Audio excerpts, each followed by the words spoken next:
신약성경 28쪽입니다.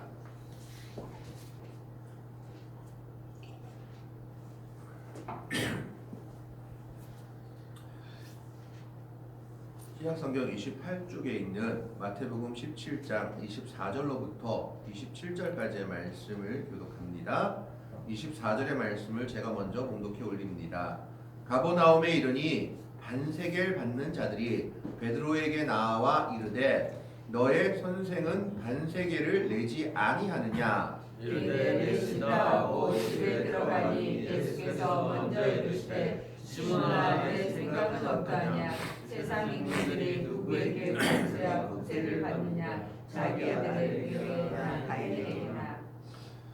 두 절을 같이 읽겠습니다. 베드로가 이르되 타인에게니이다. 예수께서 이르시되 그렇다면 아들들은 세를 면하리라. 그러나 우리가 그들이 실족하지 않게 하기 위하여 내가 바다에 가서 낚시를 던져 먼저 오는 고기를 가져 입을 열면 돈 한 세겔을 얻을 것이니 가져다가 나와 너를 위하여 주라 하시니라. 아멘.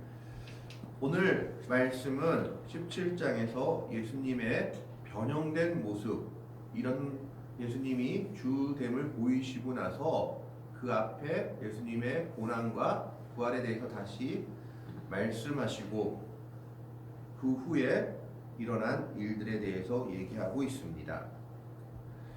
자, 가버나움에 이르니 반세겔 받는 자들이다 라고 얘기하고 있는데 이건 무슨 말이냐 하면 이 반세겔은 성전에 내는 세금이었습니다. 로마인들한테 내는 세금이 아니라 유대인들이 성전에 내는 세금이었는데 이것은 어디서부터 기록되어 있냐면 출애굽기부터 기록되어 있습니다. 출애굽기에 보면 마지막 10번째 재앙이 무엇이었죠? 모든 장자가, 애굽에 있는 모든 장자가 죽음을 당하게 된다는 그런 재앙이었죠. 이것을 피할 길은 유대인이라고 구원받는 것이 아니라 딱 한 가지 길을 제시했습니다. 그 길이 뭐냐 하면 양을 잡아다가 죽이고 그 피를 자기 집 문설주 좌우 임방에 바르는 겁니다.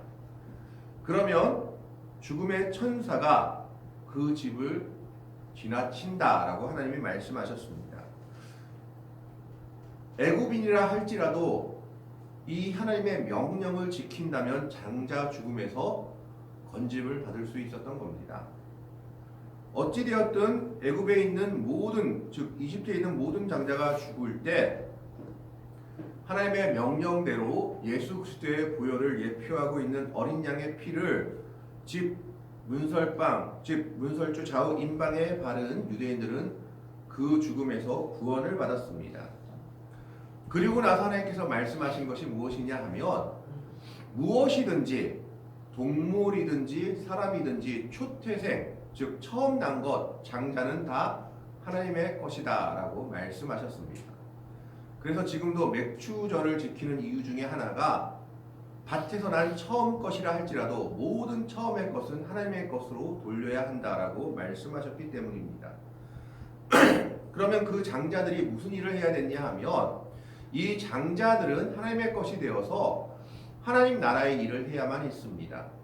그래서 성전이나 성막에서 일을 해야만 했던 겁니다. 장자들은 모두 다 성전이나 성막에서 하나님의 일을 해야만 했는데 하나님께서 그렇게 하면 이스라엘 백성들 사이에 여러 가지 문제가 생기니까 대체를 하십니다. 어떻게 대체를 하시냐면 이스라엘의 12지파 중에서 한 지파를 택하십니다.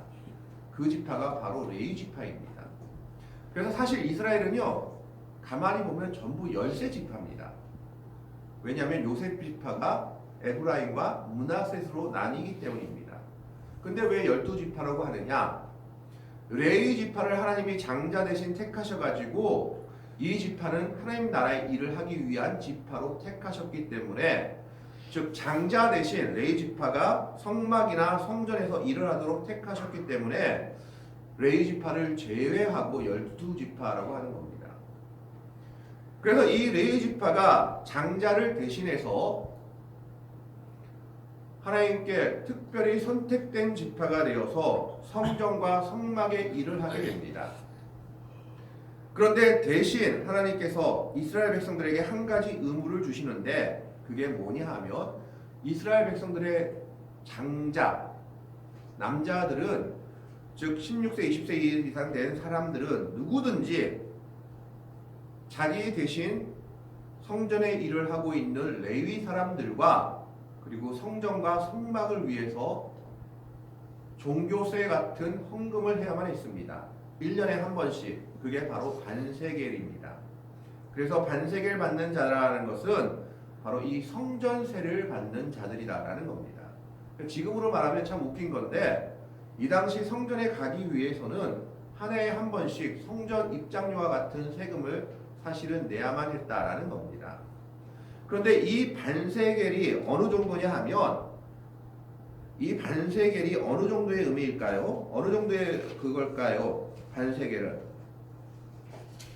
반세겔이 어느 정도인지 혹시 아시는 분 모르시죠? 이 반세겔은 화폐 단위인데 이 세겔이라는 것은 이 당시 이스라엘의 화폐 단위로서 무게 단위이기도 했는데 무게로는 11.4g이고 화폐로 치면 금으로 된 세겔과 은으로 된 세겔의 화폐가 조금 달랐다고 합니다. 금 세겔은 은 세겔의 15배 정도의 가치를 지니고 있었다고 합니다. 그런데 은 세겔, 즉 은 한 세겔은 그 당시로 치면 노동자가 나흘 어떻게 아세요? 노동자가 4일 동안 일해야 얻는 품삯이었습니다. 그래서 성경에 데나리온이 나오죠. 데나리온이 나오니까 한 4데나리온 정도 좀 풍부하게 쳐서 그 정도의 금액이 한 세겔이었다라는 겁니다. 자, 요즘 하루 일당이 얼마인지 모르겠습니다. 하루 일당 얼마로 치면 될까요? 5만 원은 너무 작죠? 10만 원 정도? 좀 7만 원으로 쳐봅시다. 7만 원으로 쳐주면 7, 4, 28 한 세겔은 28만 원으로 그 정도의 값이라고 보시면 됩니다. 반세겔은 14만 원입니다. 근데 재밌는 건요, 이 당시 구약의 율법에 의하면 이 반세겔은 가난하다고 면제될 수 있는 게 아니었습니다. 그리고 부자라고 많이 낼 수 있는 것도 아니었습니다. 성경에 보면 가난한 자든지 부자든지 반드시 이 반세겔을 내라고 기록되어 있습니다. 그것을 낸 것으로 성전과 성막을 수리하기도 하고 그리고 레위 사람들이 다른 것 안 하고 그 일에 전념할 수 있도록 그 성전세가 활용됐던 것입니다. 근데 문제는 예수님이 그리고 그 제자들이 이 성전세를 내지 않고 있었다라는 겁니다. 아마 예수님이 갈릴리에서 사역을 시작하시면서 한 곳에 머무른 것이 아니라 여기저기 옮겨 다니다 보니까 아마 세금을 낼 시기를 놓쳤든지 시기가 안 맞아서 못 내었던 것으로 봅니다. 그러니까 이 성전세 받는 사람은 불만이 가득한 거예요. 지금 무슨 불만? 아니 다른 사람들은 다 성전세를 내서 성전에서 일할 수 있도록 해주는데 이거는 로마한테 내는 세금도 아니고 우리나라 즉 유대민족의 자율적인 종교세인데 이걸 내지 않고 있다니 그것도 메시아라고 하나님의 일을 한다고 하는 사람이 세금 내지 않고 성전세를 내지 않고 일을 하고 있다니 해서 불만이 가득한 상태였던 것 같아요. 그래서 예수님과 그 일행이 가버나움에 이르자마자 반세겔 받는 사람이 베드로에게 나와가지고 따지듯이 묻고 있는 겁니다. 야, 너희 선생이라고 하는 사람은 왜 성전세 안 내냐? 반세겔 얼마 한다고? 그죠? 사실은 반세겔 얼마 한다고 그거 내지 않느냐라고 따지듯이 묻고 있는 겁니다. 베드로가 할 말이 없잖아요. 그냥 인간적인 관점으로 봐서는 베드로가 할 말이 없으니까 뭐라고 얘기했냐면 내실 거야 라고 대답을 합니다. 25절에 보면 이른데 내신다 하고 집에 들어가니 이 집이 어느 집인지는 잘 안 나와 있습니다. 아마 제자들 집 중에 하나였던 것으로 보여요. 가버나움이 예수님이 원래 살던 곳이었기 때문에 어쨌든 그 제자들 중에 하나에 들어가시니 예수님은 이 모든 것을 알고 계셨습니다. 그래서 예수님께서 물어보십니다. 시몬아, 내 생각은 어떠하냐? 세상 임금들이 누구에게 관세와 국세를 받느냐? 자기 아들에게냐 타인에게냐 그냥 물어보는 거예요. 그 당시 지금은 뭐 대통령 아들이라 할지라도 내야 되지만 그 당시에 세금을 왕들이 매기는데 백성들한테 그 세금은 백성들이 내는데 그 아들도 세금 내느냐라고 물어보는 거예요. 타인에게 받는 거냐 아들에게 받으려고 세금을 매기는 거냐. 자, 이 당시 왕자들이 세금을 냈을까요 안 냈을까요? 안 냈어요. 왕가들이 세금 내는 건 없어요. 받으면 받았지. 그렇기 때문에 베드로가 뭐라고 얘기합니까? 타인에게 받는 게 맞습니다 라고 26절에 얘기하죠. 이르되 타인에게니이다. 예수께서 이르시되 그렇다면 아들들은 세를 면하리라. 이 얘기 왜 할까요? 예수님은 누구의 아들? 하나님의 아들이십니다. 성전은 하나님을 예배하는 곳이에요. 하나님의 임재가 있는 곳이기 때문에 우리가 반세교를 안 냈다고 해서 잘못된 것이 아니다라는 거예요. 그 이전에 베드로는 예수님을 향해서 뭐라고 고백했습니까? 주는 그리스도시요 살아계신 하나님의 아들이시다라고 고백을 했고 17장 1절부터 보면 예수님께서 변화산에 가서 자기가 변형된 모습을 베드로와 야고보와 요한에게까지 보여주십니다. 그래서 예수님이 자기가 메시아 되심을 증거하셨는데 그렇다면 하나님의 아들인 내가 성전세를 내지 않는다고 그것이 문제될 것이 있겠느냐라고 물어보는 겁니다. 왕이라 세상의 왕이라 할지라도 자기 아들들한테는 성전세를 받지 않는데 하나님의 아들인 우리들, 즉 하나님의 아들인 예수님이 성전세를 내지 않는 것이 큰 잘못이겠느냐? 네가 정말 나를 메시아로 고백했다면 그게 잘못일 수 있겠느냐라고 말하고 있는 겁니다. 굳이 내실 걸 왜 이 질문을 하셨을까요? 예수님이 하나님의 아들이신 것을, 그분이 메시아이신 것을 제자들에게 다시 한번 상기시켜주고 있는 겁니다. 내가 하나님의 아들이 아니라서 내는 것이 아니라 하나님의 아들임에도 불구하고 내는 것이다 라는 것이죠. 그래서 27절에 이렇게 얘기합니다. 그러나 우리가 그들이 실족하지 않게 하기 위하여. 예수님은 그렇다고 해서 세상의 법을 완전히 무시하시지도 않습니다. 혹시 이것 때문에 반세계를 받는 자들이나 다른 사람들이 이 모습 때문에 실족한다면 오히려 그건 더 큰 문제가 있을 수 있다라고 생각하고 계신 겁니다. 그래서 예수님께서는 지금 베드로한테 우리가 내지 않아도 되지만 세상이 실족하지 않게 하기 위하여 내자라고 얘기합니다. 그런데 이 내자라고 얘기할 때 그냥 이 당시 가룟 유다가 재정 총무였어요. 돈꾀를 맡고 있는 사람이었기 때문에 거기서 내서 주든가 누구의 도움을 받아서 주든가 아니면 예수님이 그냥 돈 생겨라 해서 줄 수도 있는 문제입니다. 그런데 예수님은 이상한 지시를 하나 하십니다. 무슨 지시를 하시냐 하면 내가 바다에 가서 낚시를 던져. 베드로가 어부였기 때문에 낚시하라라고 얘기하죠. 내가 바다에 가서 낚시를 던져 먼저 오르는 고기를 가져 입을 열면 돈 한 세겔을 얻을 것이니 가져다가 나와 너를 위하여 주라 하시니라. 한 세겔이면 베드로와 예수님 반세겔 두 개 한 세겔이니까 성전세가 되는 겁니다. 베드로 보고 그냥 가룟 유다한테 말해서 한 세겔 받아가라고 얘기하지도 않고 주의 도움도 아니고 돈을 만들어 주신 것도 아니고 베드로의 수고를 요구하십니다. 무슨 수고를 요구하셨나요? 베드로가 잘할 수 있는 낚시를 하라고 하십니다. 그래서 낚시를 하라고 하시면서 그 낚시를 통해서 고기를 잡게 되면 그 처음 고기 입수 쪽에 돈이 들어있을 것인데 그 돈이 딱 한 세겔일 것이다. 그걸 너와 나를 위해서 성전세를 내라 라고 말씀하고 있습니다. 예수님은 분명히 한 세겔을 어떤 식으로든지 주실 수 있었을 겁니다. 그러나 그럼에도 불구하고 세상 사람들이 실족하지 않고 오해를 피하기 위해서 이 한 세겔을 만들되 베드로의 헌신을 통해서 베드로가 어떻게 보면 그냥 내는 것이 아니라 낚시라는 수고를 통해서 한 세겔을 얻게 하십니다.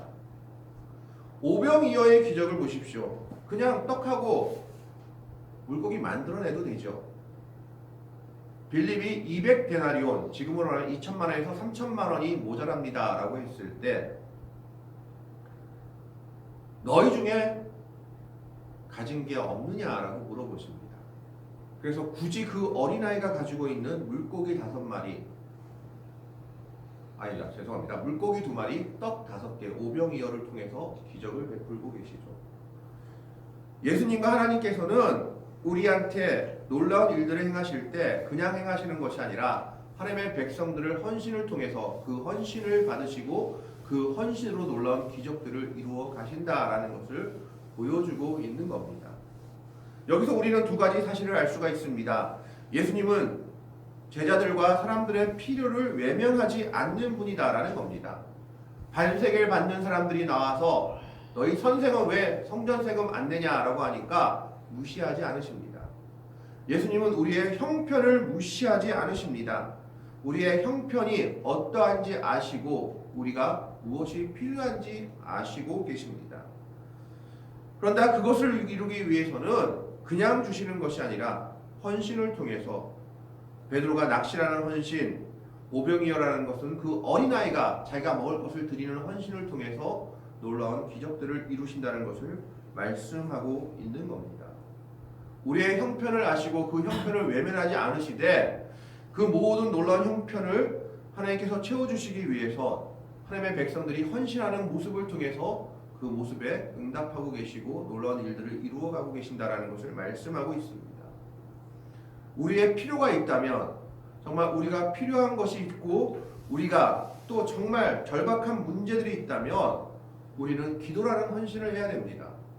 말씀에 순종하는 헌신을 통해서 그 일들을 응답받아야 한다라는 겁니다.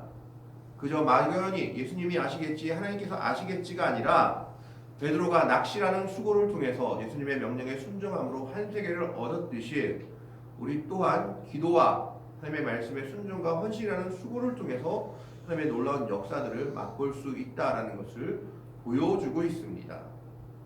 하나님은 우리의 형편을 외면하는 분이 아님을 오늘 말씀을 말씀하고 있으며, 또 우리의 형편과 여러 가지 문제들에 대해서 응답을 주시지만 그 응답도 그냥 주시는 것이 아니라 헌신을 통해서 주신다라는 겁니다. 베드로가 낚시를 통해서 한 세계를 얻었고 그 한 세계를 불만을 품은 반세계를 받는 자, 성전세를 얻는 자들에게 주라고 명령하십니다. 오늘 우리들의 삶에도 여러 가지 문제들이 있을 수 있습니다.